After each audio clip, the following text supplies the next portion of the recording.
ជំរាបសួរក៏ដូចជាសួស្តីអ្នកនរគ្នាថ្ងៃនេះយើងជួបគ្នាជាមួយនឹងវីដេអូថ្មីមួយទៀតហើយ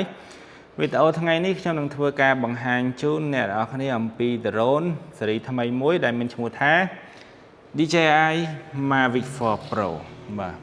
DJI Mavic 4 Pro នេះគឺជា drone លំដាប់កំពូលនៃប្រភេទ consumer drone ដែល DJI ទៅតែបានធ្វើការប្រកាសលក់ជាផ្លូវការកាលពីថ្ងៃទី13ខែឧសភាឆ្នាំ2025យើងនេះចង់ដឹងថាតើ drone DJI Mavic 4 Pro នេះមានលក្ខណៈពិសេសនិងចំណុចពិសេសអ្វីខ្លះតោះមកតាមដានជាមួយនឹងខ្ញុំទាំងអស់គ្នាតែម្ដងអូខេមុននឹងឈានទៅដល់ spec របស់ drone DJI Mavic 4 Pro នេះខ្ញុំចង់បង្ហាញអ្នកនរគ្នាអំពីប្រភេទកញ្ចប់នៃ drone DJI Mavic 4 Pro នេះសិន DJI Mavic 4 Pro DJI បានផលិតឡើងមកមាន3ប្រភេទកញ្ចប់ដែលកញ្ចប់ទី1ដែលយើងហៅថាកញ្ចប់ standard ឬក៏យើងហៅថាឈុតតូចបាទឈុតតូចហ្នឹងខ្ញុំអត់បានដាក់បង្ហាញទេដោយសារយើងមិនទាន់មាន stock បាទហើយឈុតមួយនេះយើងហៅថាឈុត DJI Mavic 4 Pro Fly Mode Combo DJI RC2 ហើយឈុតខាងនេះវិញជាឈុតដែលមានតម្លៃខ្ពស់ជាងគេគឺ DJI Mavic 4 Pro Creator Combo បាទឈុតសម្រាប់ឈុតតូចគឺជាឈុតដែលមានថ្មតែមួយទេมันមានហាប់សម្រាប់សាកថ្មมันមានកាបូបសម្រាប់ដាក់វានោះទេបាទហើយសម្រាប់ឈុត combo ទាំងពីរនេះវិញគឺមានសម្ភារៈដូចគ្នាទី1គឺវាមានកាបូបស្ពាយមកជាមួយវាមានថ្ម3គ្រាប់វាមានហាប់សម្រាប់សាកថ្មប្រអប់ដែលយើងសម្រាប់ដាក់សាកថ្មហ្នឹងវាមានដុំសាកវាមានស្លាបសកួរចំនួន8ដូចគ្នាហើយនឹងខ្សែសម្រាប់សាកថ្មហើយនឹងសភៅណែនាំហើយនឹងsticker logo របស់ក្រុមហ៊ុន DJI ដូចគ្នាបាទប៉ុន្តែភាពខុសគ្នារវាងឈុតទាំងពីរនេះគឺវាមានតម្លៃខុសគ្នារហូតដល់ទៅខ្ទង់$1000បាទតើវាមានចំណុចខុសគ្នាយ៉ាងដូចម្តេចខ្លះសម្រាប់ឈុតទាំងពីរនេះគឺវាមានសម្ភារៈសម្រាប់ប្រើប្រាស់គ្រប់គ្រាន់ដូចគ្នាប៉ុន្តែគ្រាន់តែសម្ភារៈរបស់វានឹងមានលក្ខណៈពិសេសខុសគ្នាណាបាទសម្រាប់ឈុត Fly Mode Combo DJI RC2 គឺវាមកជាមួយនឹង remote ដែលមានអេក្រង់ដែរវាមានឈ្មោះថា DJI RC2 ហើយ remote DJI RC2 នេះអ្នកនរគ្នាក៏ធ្លាប់បានឃើញដែរគឺវាមកជាមួយនឹង drone DJI Mini 4 Pro DJI Air 3 Air 3S និង DJI Flip ហើយសម្រាប់ឈុត Creator Combo គឺមកជាមួយនឹង remote ថ្មីមួយដែលមានឈ្មោះថា DJI RC Pro 2 បាទ DJI RC Pro 2 remote ទាំងពីរនេះគឺមាន screen ដូចគ្នាគ្រាន់តែថា DJI RC2 នេះគឺមាន screen ទំហំត្រឹមតែ 5.5 inch កម្រិតច្បាស់របស់វាឬក៏ពន្លឺរបស់វានឹងត្រឹមតែ 700 nit ទេឯចំណែក remote DJI RC Pro នេះវិញគឺវាមកជាមួយនឹង screen ធំខ្លាំងមែនទែនរហូតដល់ទៅ 7 inch បាទ7 inch ហើយកម្រិតពន្លឺរបស់វារហូតដល់ទៅ 2000 nit ហើយតាក់ទងទៅនឹងកម្លាំងរបស់វា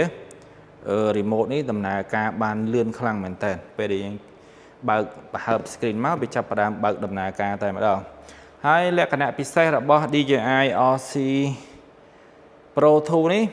ទី1គឺវាមាន port HDMI output ដែលយើងអាចយកវាដោតខ្សែ HDMI ហ្នឹងសម្រាប់ live ផ្ទាល់ទៅកាន់កម្មវិធីផ្សេងយើងអាចដំឡើងកម្មវិធីផ្សេងចូលទៅកាន់ remote នេះបានផងដែរហើយសម្រាប់ DJI RC គឺយើងអាចប្រើសម្រាប់តែបញ្ជា drone នេះតែប៉ុណ្ណោះมันអាចយកវាមក live ដូចទៅនឹងDJI RC Pro នេះបានទេអូខេហើយចំណុចពិសេសបន្តមកទៀតរបស់ DJI RC Pro 2 នេះ screen នៅពេលដែលយើងបង្ហើប screen វាមកអញ្ចឹងគឺវាចាប់ផ្ដើមបើកដំណើរការតែម្ដងហើយ joystick របស់វាក៏ចាប់ផ្ដើមងើបចេញមកដែរហើយនៅពេលដែលយើងបិទ screen វាទុកវិញគឺ joystick របស់វានេះគឺលឹបចូលទៅក្នុងតួខ្លួនវាវិញហើយបាទឃើញទេបាទអញ្ចឹងគឺលឿនមែនតើយើងមិនចាំបាច់ចំណាយពេលក្នុងការដោះឬដាក់ joystick ដូចពីមុនទេគឺ screen វាគឺគេធ្វើនៅខាងក្នុងហ្នឹងពេលដែលយើងរុញបិទរុញបើកទៅគឺវានឹងលឹប joystick ទៅវិញហើយចំណុចទី2ចំណុចមួយទៀតនោះគឺ screen របស់គេអាច rotate បានចេះយើងអាចបញ្ឈរ screen ចេះអញ្ចឹងនៅពេលដែលយើងកាច់ screen នឹងបញ្ឈរកាមេរ៉ា drone វានឹងវិលមកបញ្ឈរទៅតាម screen នឹងដែរអញ្ចឹងគឺអែមខ្លាំងមែនទែនហើយចំណុចបន្តមកទៀតគឺវាមកជាមួយនឹងអង់តែនដែលមានសេវាខ្លាំងអញ្ចឹងវាអាចបញ្ជាបានឆ្ងាយបានឆ្ងាយហើយនឹងការបញ្ជូនរូបភាពឬការបញ្ជារបស់វាបាន smooth ជាង remote យើងធម្មតាបាទ hai cho nó bắt tọa mà tiết ní DJI RC Pro ní vì có miền mic rồi có microphone nó màu chỉ mũi sạp chẳng nơi p để nè đó đây bằng ho drone thọt video hay là đó nên vậy tới viên đang chập sầm lên trên pi remote ní chun từ drone bị cho tôi không video dương tài mà đòn mà hai mình trâm tai bị miền built-in mic nó không built-in microphone rồi cả mic nó không năng tế dương cả ai vô mic bỏ DJI giờ mà shop cho mùi năng remote nắng hai bị chun sầm lên chụp cho mùi năng video đây nơi lỡ drone năng ban tài mà đòn bà bên tráiสำหรับคนเพียบสำเร็จในตรังกระไหลนี้มันตอนบานเฟอมันตอนบานหล่อดูก็จะบักคลังหลายเตะบ่านี่คือเจียจะนพิเศษเราบอกDJI RC Pro 2บ้าน DJI RC Pro 2บ่าโอเคจังจำนวนข้อนี้บัดต่อมันเตียนนู้ช็อตDJI ช็อต Fly More Combo DJI RC 2นั้นจำพวกโดรนได้มาจะมวยนังเซตแข่งนี้ DJI RC2 นั้นมีเมียมารีนักน้องมาเส้นแต่64 G เตให้สำหรับชุด Creator Combo คือมีเมียมารีนักน้องมาเส้นโดรนเนี่ยคือเมียตุ่มหมระโหดดาวเตอร์512 G บ่าให้แต่ต้องตนึงวิดีโอโค้ดชุด Creator Combo คือมีเมียวิสัพพอร์ตวิดีโอโค้ดทำไมวิดีโอโค้ดมวยได้ยังให้ท่าall in บ้าน all in นี่คือเกี่ยวกับประเภท video compression มวยได้ยังไอเซลวิดีโอหรือกับทอดวิดีโอในขนมคุณภาพขั้วบ้านคุณภาพขั้วสำหรับยังโยตือกัดต่อหรือกับโยตือ edit นั่งเบียบานกันแต่ละบ้านสำหรับจำนวนข้อคณิตเส้นติดนู้คือแตะตรงต่อหนึ่งการทอดไทม์แลปตลอดตลอดได้มาจำนวนหนึ่งชุด Creator Combo คือวิสัพพอร์ตการทอดไทม์แลปนั่งวิดีโอคลายบังพอดเติมมวยวินาทีให้สำหรับชุดยังทอมานะคลายบังพอดคือปีวินาทีให้จำได้จะข้อคณิตบรรทบเตียนนู้ให้ปีไซพองได้นู้คือแตะตรงต่อหนึ่งการสาธมอหรือกับดมสาDJI Mavic 4 Pro ชุด Creator Combo มาจมวยหนึ่งดมสาได้มีกำลัง240 วัตต์ได้วิไอสาธมอนั้นโจลมาดองใบยังดักธมอแต่มาครอบในขนมหับบอเวียนั่นคือวิจัยไปทำแต่50 นาทีแต่ขนมหมวยธมอปัจจัยยังดักแต่งใบธมอวิจัยไป90 นาทีคือเป็นจากใบธมอตั้งแต่มาดองให้จำปัวดมสะได้มีกำลัง100 วัตต์มาจมวยหนึ่งชุด DJI RC2 ให้หนึ่งชุด Standard นั้นคือวิจัยไป80 นาทีขนมหมวยธมอให้โจลแต่มาดองมาครอบเตะเป็นมวยโจลมวยเป็นมวยโจลมวยจังเป็นต่างธมอต่างใบกรอบนั่นคือจะไหนเป็นบุญเมาบ่าตึกเป็นธมอต่างใบให้เนื่องมาจำนวนติดได้มาจมวย Creator Combo ของไหนคือแต่ตอนนั้นใช้สำหรับจำลองต้นไหนหรือก็ copy วิดีโอดาวน์ปีตรอนโจตคอมพิวเตอร์ดับไป copy วิดีโอนั้นคือ DJI บานพอดอนใช้มวยได้มีระเบือนเลื่อนครั้งเหมือนเต้นมาจมวยหนึ่งชุด Creator Combo นี้ของได้โอเคจังนี้คือจีเพียบเขาคนนี้ต่างระเวียงชุด Creator Combo ให้หนึ่งชุด DJI RC2 ให้หนึ่งชุด Standard จีซัมบาร์ต่างได้มาจำนวนหนึ่งโดรน DJI Mavic 4 Pro ชุด Creator Combo ให้สำหรับชุด Fly More Combo DJI RC2 นั้นก็มาจำนวนหนึ่งซัมบาร์โดยคนนี้ต่างได้วิเคราะห์ตรังทาง Remote DJI RC2 คือจี Remote แบบนี้บ้านให้จำนวนเขาคนนี้มาติดนู้แต่ตอนหนึ่งดมสาธมอคือ DJI ชุดDJI RC2 มาจมวยดมสะกำลัง100 วัตต์โดยยังประหารมันหนึ่งจังให้ Creator Combo มาจมวยหนึ่งดมสะประเภทนี้บ้านให้จำพวก3 ประเภทเส้นเตี้ยยังเมื่อมาคือโดยคนนี้คือเมียนธมอใบเมียนประอบสะธมอโดยคนนี้เมียนกระบอกสเปียเมียนรับกาเปียกระบอกกามราโดยคนนี้เมียนสลับสกัวจำนวนปมใบโดยคนนี้บ้านให้คนนี้คือกระบอกสำหรับด่าตรวนี่แต่มาดองกระบอกนี้คือสระสะอาดนั่นนี่คือประนัดแต่มาดองบ่ายำแต่งจะหัดวิจิตรบ่เอเตอร์วิดีไซน์แสดงตอนนั้นกระบอก DJI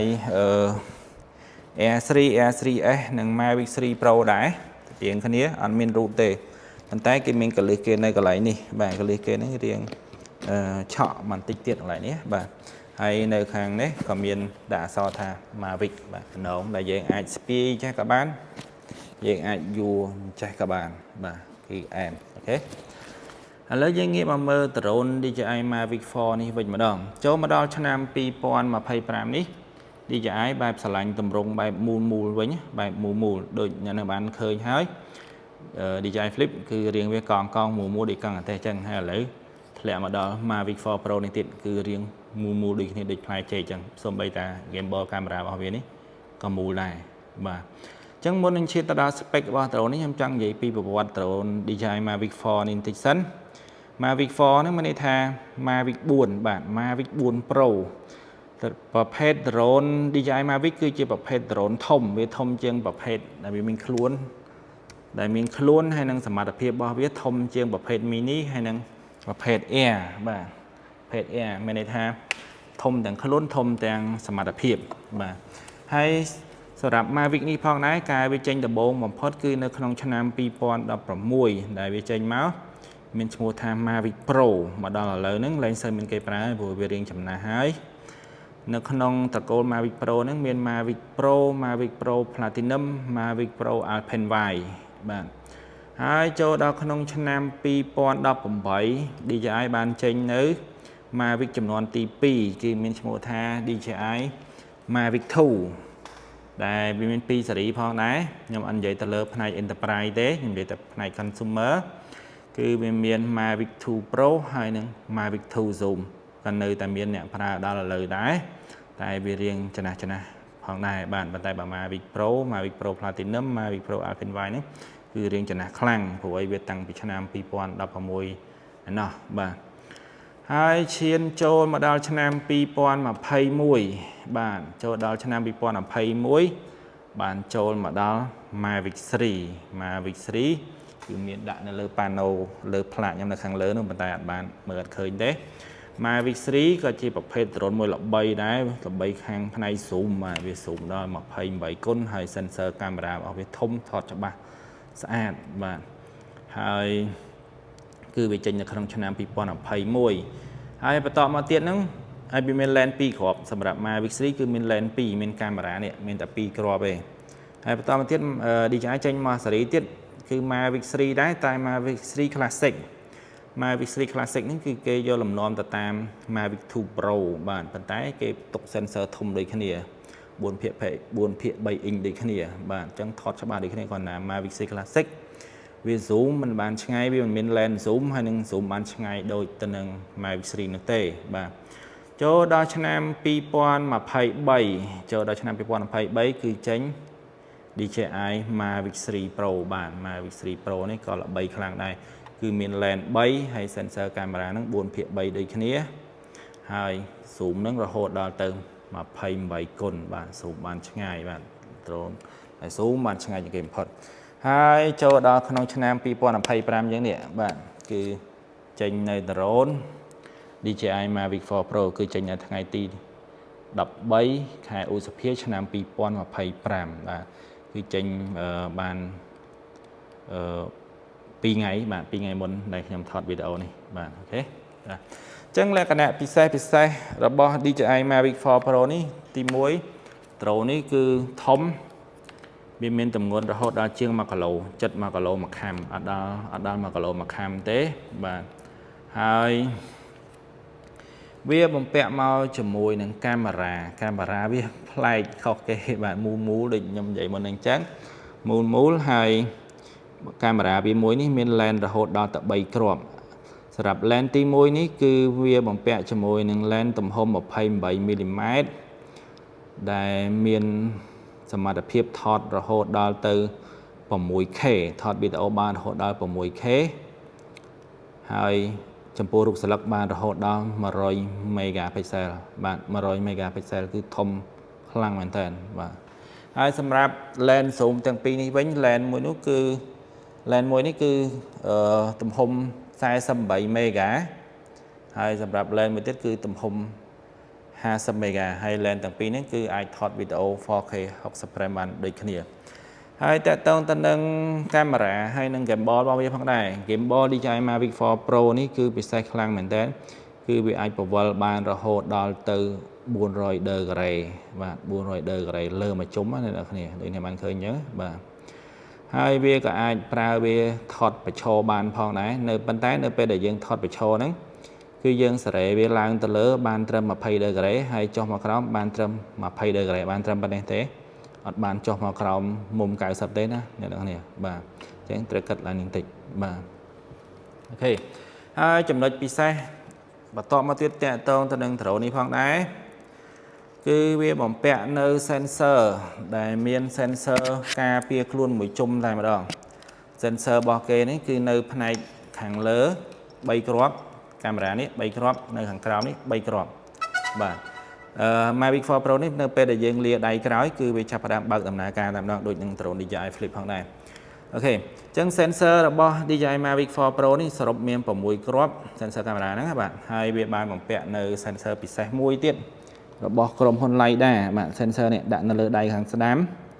ជា sensor មួយដែលពិសេស sensor មួយដែលបានដាក់រួចមកហើយនៅលើ drone DJI Air 3S បាទ sensor នេះគឺល្អខ្លាំងមែនតើដែលវាអាចឲ្យ drone DJI Mavic 4 Pro នេះជៀសឬក៏អាចមើលឃើញនៅឧបសគ្គទាំងពេលភ្លឺនិងពេលល្ងិតទាំងពេលយប់និងពេលថ្ងៃហើយធ្វើឲ្យ drone នេះកាន់តែសុវត្ថិភាពក្នុងការប្រើប្រាស់បាទអញ្ចឹង sensor មួយនេះគឺពិសេសខ្លាំងមែនតើបាទតកតងទៅនឹង sensor នេះផងដែរខ្ញុំមិន recommend ឲ្យអ្នកនាងផ្ដោតទៅលើ sensor ទាំងស្រុងនោះទេអ្នកនាងត្រូវតែអនុវត្តឬរៀនបង្ហោះឲ្យបានស្ទាត់ណាហើយបង្ហោះឲ្យប្រុងប្រយ័ត្នកុំរំពឹងលើ sensor 100%ពេលខ្លះ sensor ក៏វាមិនអាចមើលឃើញគ្រប់ឧបសគ្គនោះផងដែរជាពិសេសគឺផ្សាយភ្លើងនិងមេឃឈើងងាប់បាទអូខេអញ្ចឹងនេះគឺជាចំណុចពិសេសទៅលើ sensor របស់ DJI Mavic 4 Pro ចំណុចពិសេសបន្តមកទៀតនឹងតកតងទៅនឹងកម្លាំងថ្ម DJI Mavic 4 Pro មកជាមួយនឹងកម្លាំងថ្មដែលមានថាមពលរហូតដល់ទៅ6654 មីលីអាំពែម៉ោងបាទ6654 មីលីអាំពែម៉ោង